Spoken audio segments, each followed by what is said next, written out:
Acute coronary syndrome, which is ACS, is that group of symptoms with cardiac ischemia, and so this is temporary, or more serious becomes an AMI, right? So if we have that ischemia that comes with exertion, that's that angina pectoris, right, which is Latin for chest pain, or the AMI, which is persistent, and that actually means that the ischemia is not being fixed and we're having cellular death as a result.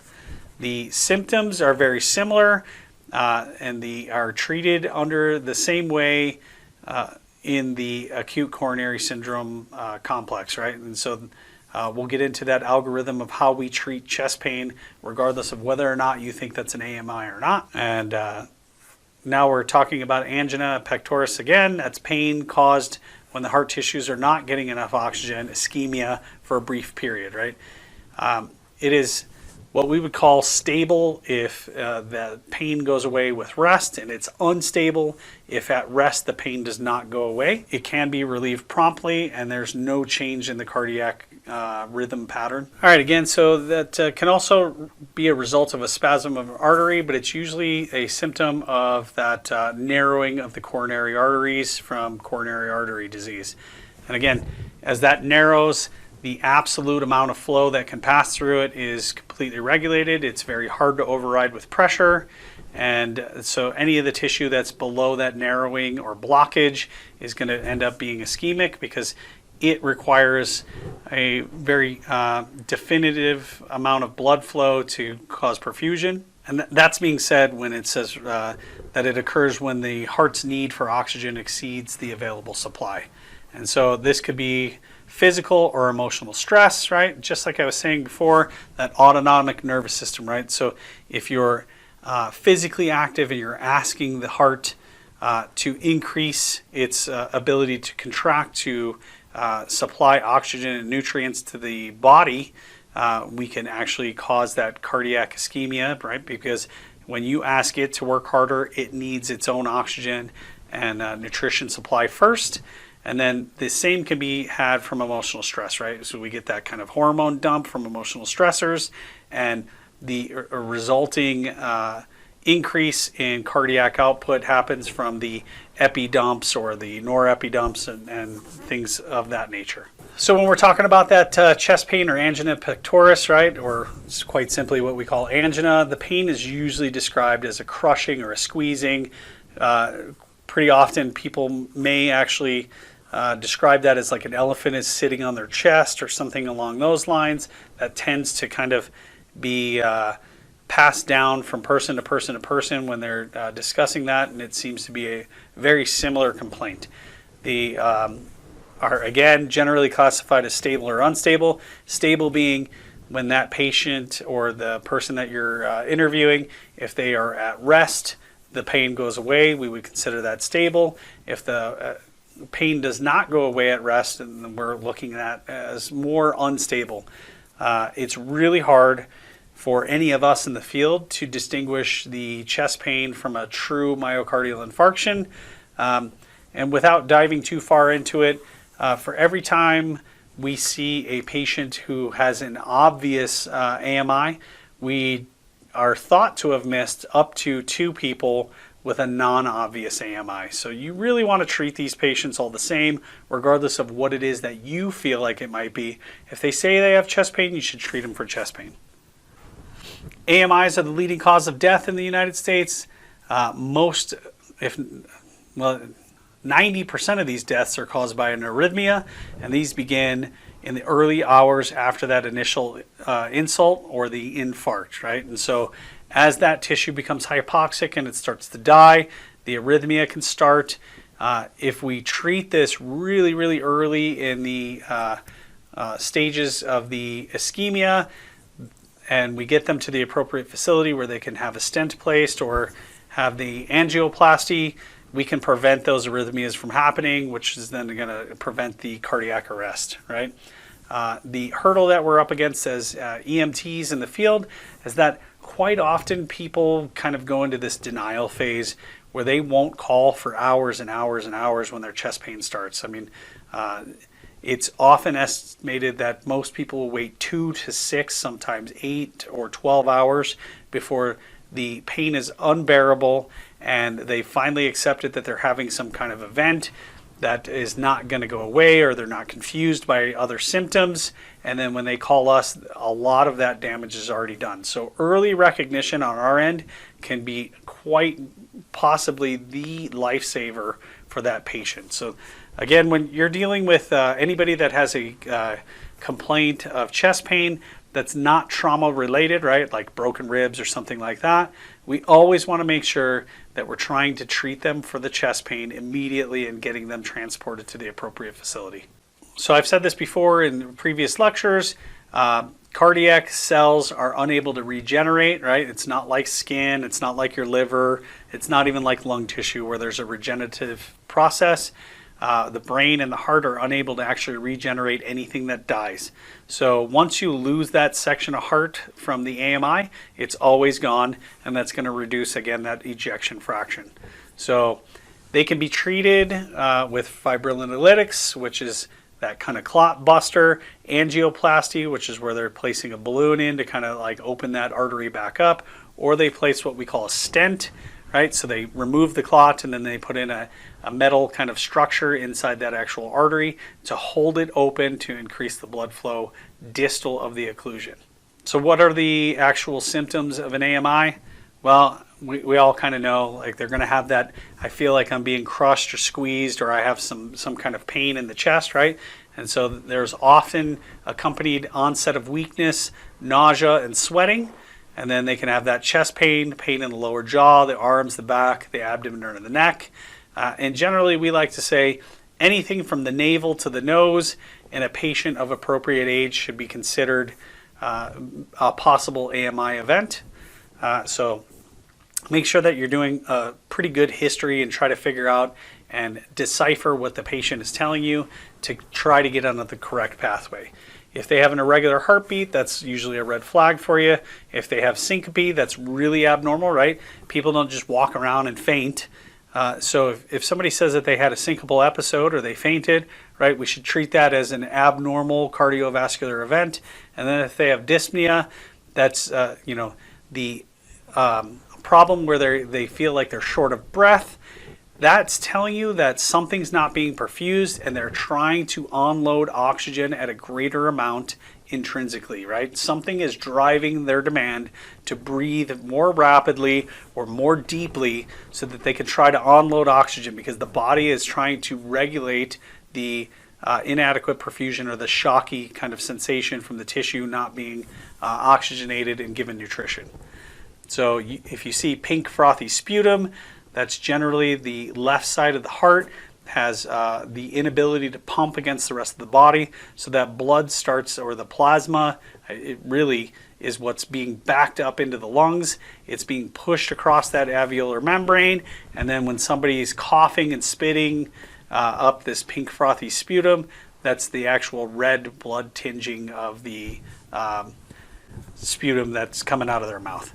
And then obviously sudden death, right? And so most cardiac events are, where we have a cardiac arrest, is a sudden onset of ventricular fibrillation. A little bit more on the pain of AMI. The most common symptom is that chest pain. They're going to pretty typically tell you that they have a substernal chest pain. It may radiate into the left arm or up into the neck. Sometimes some patients will tell you that it's radiating into the right arm or into the back, right? It's really, really hard to kind of pinpoint and just say, well, this symptom is guaranteed.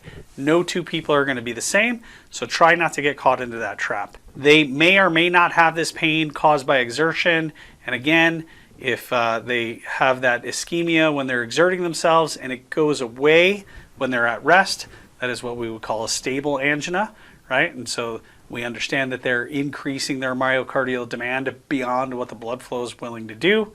But they become unstable when they start to have this kind of effect when they're at rest or they're sleeping, right?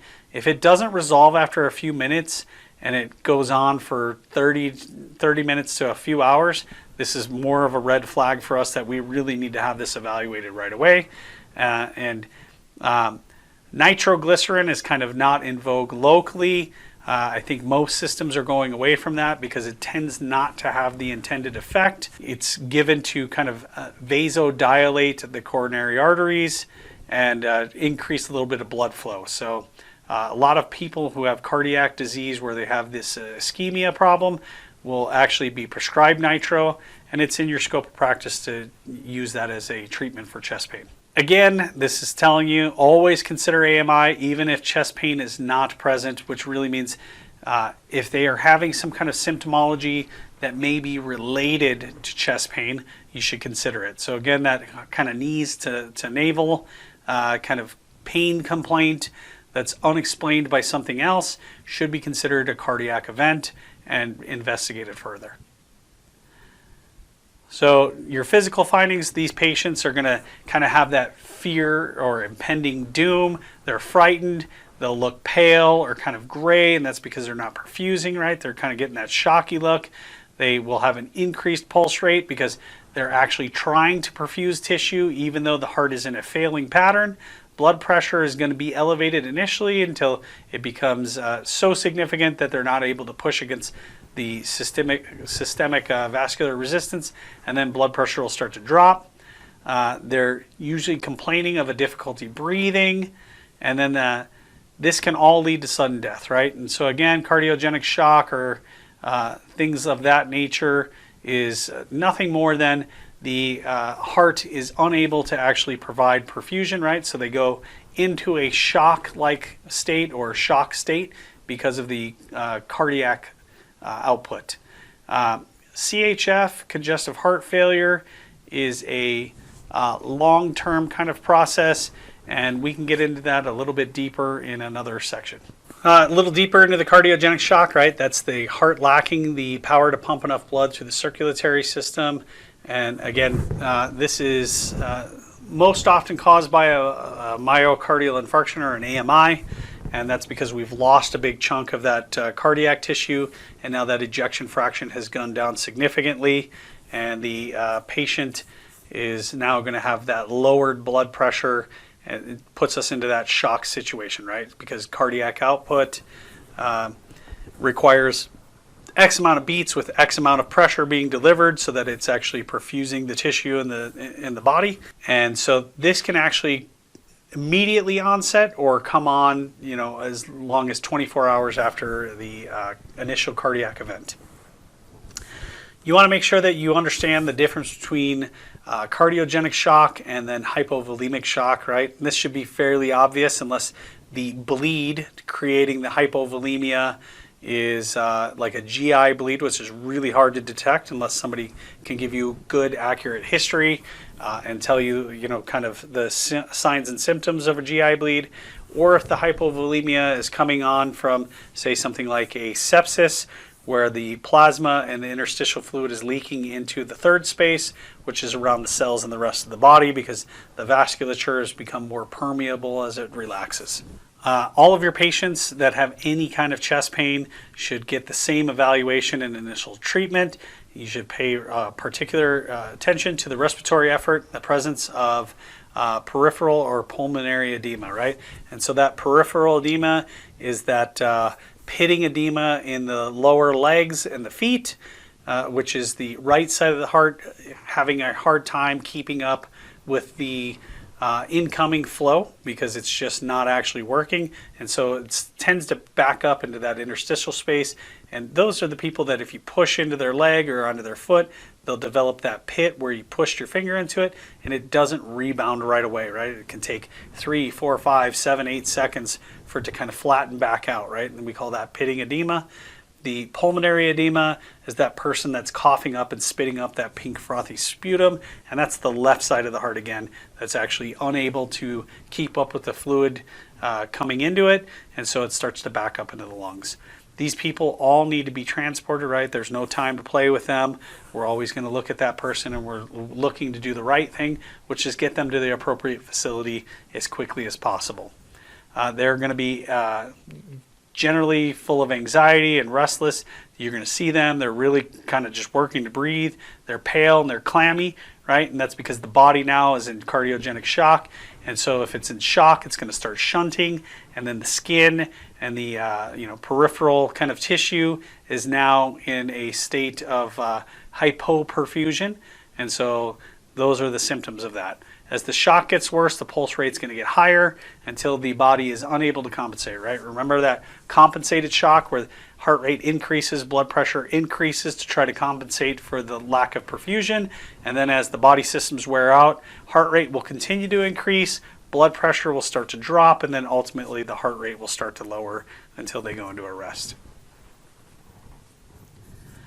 So when we're talking about treatment for that cardiogenic shock, you want to position your patient comfortably.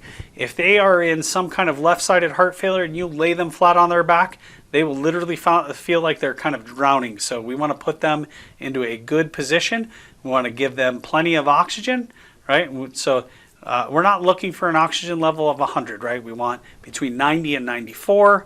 And then if we have to assist their ventilations, we will. CPAP is a great treatment for people who have a good blood pressure, right? And so you would be outside of the cardiogenic shock kind of algorithm at that point, because shock means that they're not perfusing. But if they have a good blood pressure, giving them something like in somebody who's in CHF, it may actually be the appropriate treatment. So remember, you have to have a minimum systolic pressure of 90 to give somebody CPAP, but that is a great tool for left-sided heart failure. Make sure that you cover this patient, and you want to make sure that they're conserving their body heat. We don't want them to feel cold and to start shivering, which is going to increase myocardial demand, because now the body is actually trying to create heat by making multiple contractions, and then we're just going to kind of create a cascading event where it just gets worse, right? Give this person some IV access. You want to give them their fluid bolus of 20 mLs per kilogram, and that's for hypotension, right? But make sure, I need you guys to remember this, that you're listening to lung sounds. If they're already very wet with that rhonchi, or what we call crackles, you can actually exacerbate the problem, right? This person could just ultimately end up drowning in more fluid if you're giving them that large fluid bolus. So anytime you have somebody that's in some kind of cardiogenic shock, or shock-like symptoms that you suspect have cardiovascular origins in nature, you want to make sure that you get lung sounds before you give them that fluid challenge to try to assist the blood pressure. And again, there's no time for stay and play, right? I don't like that term, period. But we want to get these people to the appropriate facility as quickly as possible. CHF, congestive heart failure, this is where the ventricular heart tissue is damaged, and that could be because of the AMI that was previously or is currently being experienced, right? Or it could be thickening of the tissue where it's unable to actually create enough ejection fraction, right? So if we keep building up thicker and thicker heart tissue, the chamber gets smaller as a result, and it's unable to actually keep up with the cardiac, or I should say the body's demands for the oxygenated blood flow that's carrying nutrition and oxygen out to the rest of the body. So this is just talking more about that left or right-sided congestive heart failure, and we've already kind of talked about this, about where things are happening. So if it's distal in the legs, that's generally a right-sided heart failure. And if it's backing up into the lungs, that's left-sided. Most right-sided heart failure is a result of left-sided heart failure.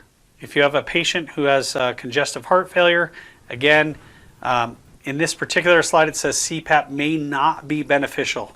If that patient has a blood pressure of over 90, CPAP is very much indicated in anybody with wet lung sounds. We want to make sure that we're actually very aggressive with CPAP in the right cases.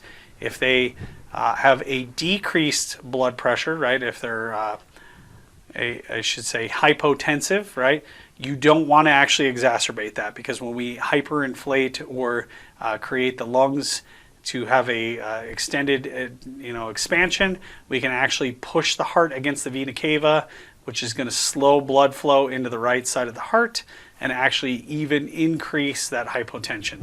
So you want to make sure that they're sitting upright and use the appropriate device if they need oxygen, right? And so again, what I don't want anybody to think of is that CPAP is automatically excluded from this. It's very patient dependent, and one of the biggest indicators is what is their systolic blood pressure, and if it's over 90 and you think it's going to help them evacuate that fluid from the lungs, please do give it to them. Again, you want to start that IV, reassure your patient you're trying to coach them, you want to make sure that you get them to the hospital, transport, transport, transport.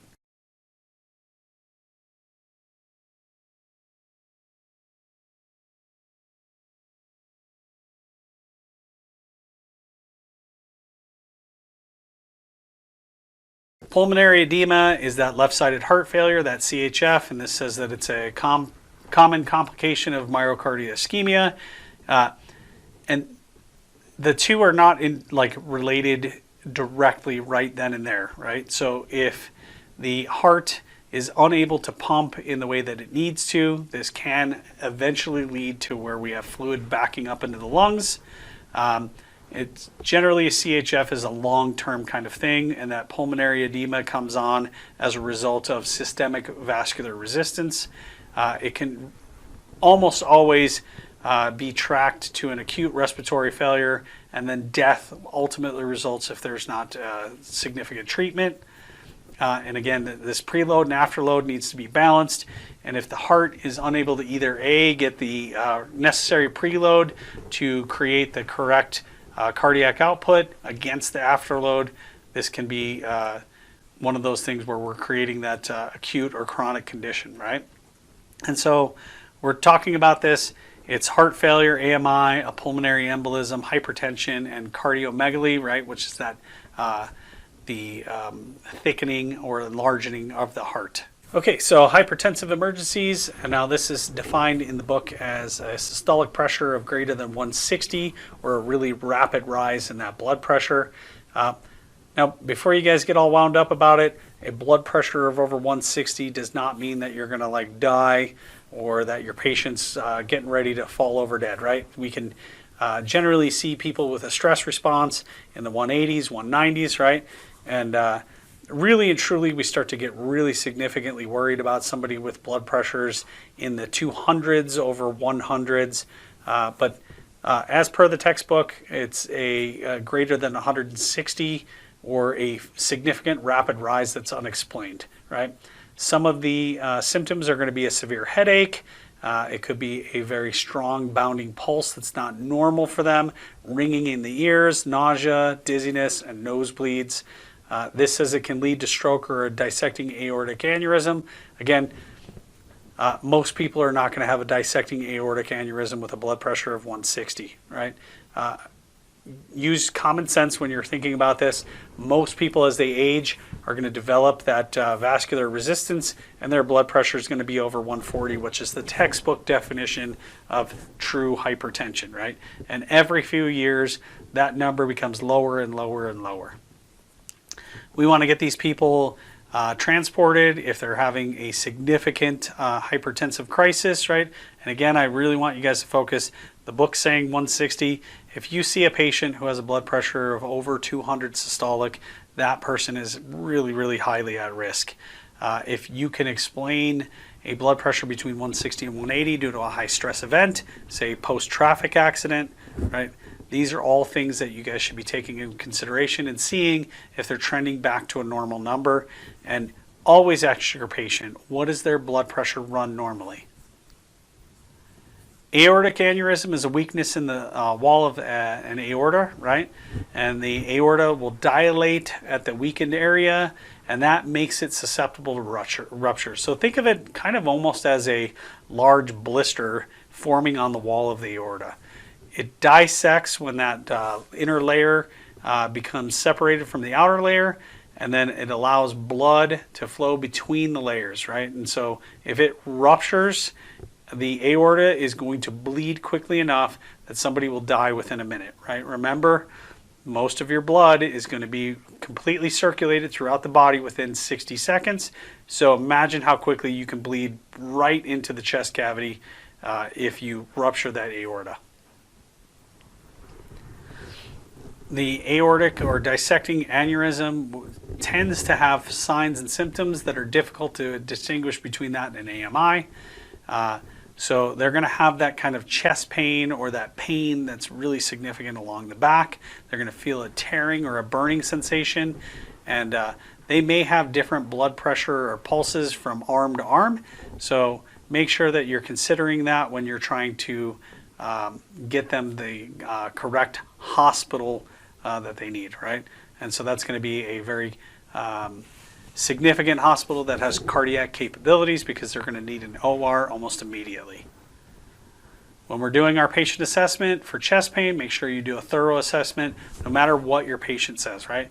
So any chest pain, again, that's not like broken ribs trauma, is going to get a full and thorough assessment. You want to try to get as much history as you possibly can, and doing the right thing is getting them to the hospital that's actually appropriate for them. So always kind of err on the side of caution or assume the worst. History taking is one of those key components to anything in cardiac related kind of emergencies. So not all of your patients are going to have significant cardiac history. Most of them may not even like to go to the doctor, or they ignore things, or they just choose to not utilize the medical system, or maybe they just have a lack of ability to do it. You want to make sure that you're investigating the chief complaint, and then try to use your history taking to help support the things that you're suspecting, right? So act professionally, don't be nervous, right? It's their emergency, not yours. Ask them about what's going on right now, and then see if they have respiratory difficulties. Support their respiratory drive as appropriate, right? We're not looking for that 100% oxygen saturation. Record your findings, and then try to get the pertinent negatives, right? And so you want to make sure that you can kind of exclude things that would be considered maybe distracting or not inclusive to the cardiac history, but then always try to make sure that you're working your way up to this. So if somebody has a significant heart, previous cardiac history, that's pertinent. If they have some kind of high blood pressure history, that's pertinent. If they have diabetes, that's pertinent, right? We're looking for things that support our argument so that we can get them to the right place. Some of these are some of the sample questions that you might ask in a cardiovascular emergency. It's just going to be, have you ever had a heart attack before? Have you been told that you have heart problems? Do you have diabetes, or have you ever had problems with your blood sugar? Do you have kidney disease? So that's a big factor in CHF. And do you have risk factors for coronary artery disease, right? And so that's, hey, do you have high blood pressure? Do you have any kind of renal failure? Have you been told that you have any kind of cardiac history? And then the diabetes questions are kind of a no-brainer. We're asking about that. If somebody says that they've had a heart attack, ask that patient, does this feel like your last one? If they say yes, that should be a red flag. You guys should be all over that one. It's telling you that their symptoms are presenting again like the previous one. Most of your patients are going to tell you it feels just like my last one, and that should be the only trigger you need to get them moving in the direction of the place that they need to be. Now, if they've not had a heart attack, you're going to ask them, hey, have you had this pain before? What kind of medications are you taking? And medications are kind of really hard for you guys to kind of get your head wrapped around, right? It's already enough trying to learn the medications that are available to the AEMT. But when you hear certain medications again and again, ask that patient, what do you take this medication for? You're going to develop a list of meds that are very commonly prescribed to people with high blood pressure or cardiac arrhythmias that they are using medication to treat. And you'll end up committing those to memory. You'll just start to develop that kind of like, oh, I know what this medication's for. And that should be one of those kind of flagging systems for you in the current complaint. OPQRST is always included in the sample history in anything that's related to pain, and sometimes in respiratory. Secondary assessment, this is when you're going through and you're actually focusing on the physical exam. You want to make sure that you're looking for that pitting edema, pink frothy sputum, that lung sounds, right? We're looking for that kind of crackles. What's their LOC like? Are they becoming lethargic, or do their vital signs kind of coincide with their complaint? And then, do you need to rendezvous with ALS, or can you get them to the hospital more quickly than waiting to rendezvous with an ALS unit? Make sure that we're constantly reassessing our patient, especially if you guys are doing a fluid challenge. If you guys are giving somebody a fluid bolus, lung sounds, they have to be balanced with that pressure being increased. So if you hear that patient increasing or is starting to sound like they have wet lung sounds, or that crackles or rhonchi or rails, whatever it is that you want to call it, make sure that we're not giving them that fluid challenge. We want to absolutely not create a situation where they're going to get worse. If cardiac arrest occurs, you got to be able to get the pads on right away on the AED. In some systems, your service may tell you that it's appropriate to put an AED set of pads on a patient in readiness to actually treat that patient. In regards to interventions, we're going to make sure that we keep them comfortable. We want to give them oxygen and make sure, again, like I said, that 90 to 94 will gain IV access. You're going to consider the bolus, It's not a guarantee. We want to make sure that we have lung sounds before we decide to do that. We're going to give anybody aspirin that has chest pain just as a precautionary measure, That's going to prevent the clot from growing in size. It does not remove the clot, and it does not take away the chest pain. So a common thing that people will say that's incorrect is that I'm going to give you this aspirin for your chest pain, That's not the actual mechanism of action that we're looking for. Make sure that you tell your patient to chew it up and swallow it, and that's going to help them from preventing a larger clot from forming. Pain control is always good for a patient, so you can try nitroglycerin in the correct system that wants to use nitro. In many systems, however, anymore, it is nitro has been taken out of the chest pain protocol due to many of the physicians finding that it's ineffective, and then these patients are now being treated with fentanyl because it has very little histamine response, meaning that it's not going to decrease blood pressure, and it has a very low response or effect on respiratory depression. Transport your patient. Anybody that needs to be transported should be transported. Early transportation is critical for people who are in significant cardiovascular events. You want to make sure that you're notifying the hospital about what you have early so that they can prepare the correct team. And if they are due to go to a cath lab, then they can have the cath lab up and ready and running and waiting for them to be delivered to the hospital. All right, so in this slide, we're talking about cardiac surgery and pacemakers, If somebody's had an AMI, that doesn't mean that they have a noted scar from their cardiac surgery, In this particular picture that you're looking at, this particular person has a large scar from where they've had their chest open up. That's very typical of somebody who's had, say, CABG, which is a coronary artery bypass graft, and they've had vessels taken from their legs and used to create new coronary arteries, If they've just had a stent or angioplasty, quite often you're not going to see any scarring at all. They can come in from the wrist in some cases, but I digress.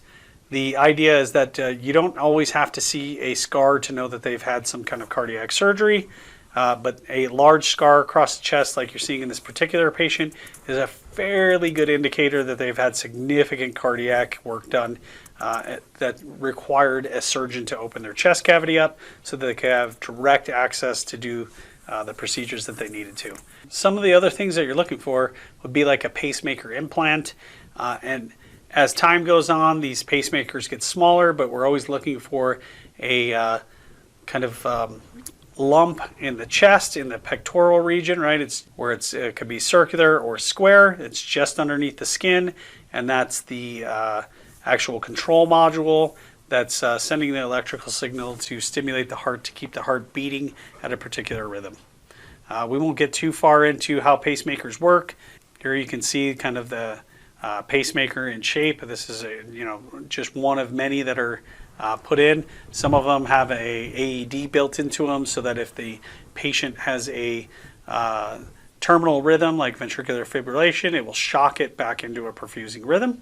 In this particular picture, you can see there's a pacemaker inserted into the left pec, and it is actually coming in to the superior vena cava, and then it's in the right atria and right ventricle, up against the septal wall, and you can see that it's got that kind of ambiguous look to it, where it's now if you're looking at a cardiac monitor and you want to see a paced rhythm, you can see what we call a pacer spike. That is a very narrow complex, right? So you see that line almost, and then we have that QRS complex, which seems to be inverted. Now it's inverted because that pacer spike now is sending the electrical signal to the base of the heart, creating that contraction, and that conduction is kind of slowed. And then you can see the T wave, looks like it's on the outside edge there, where it's kind of widened itself. Okay, so in this slide you can see that there's a rationale for early defibrillation, and in reality the chain of survival really shows that somebody who receives early electrical therapy for an arrhythmia has a higher likelihood of surviving the event, right? And so that means hands on the chest, we want to make sure that we're doing CPR and we get that early defibrillation, because that's going to give them their highest likelihood of surviving. There are many programs now that have AEDs out in the field. We're not going to actually discuss too much of the AED use because that's taught in lab, but using an AED is actually fairly easy anymore. It doesn't matter who makes it. It's just follow the directions, right? So when we open up an AED and you turn it on, the machine almost always is going to tell you how to use it. There's pictograms on the pads to show you where you're going to place those pads. I mean, this is foolproof, and you guys have practiced this in lab probably dozens of times already, right? Just to refresh, and all of us are CPR qualified. So you are already saying that you actually know how to do this just based on your training for CPR.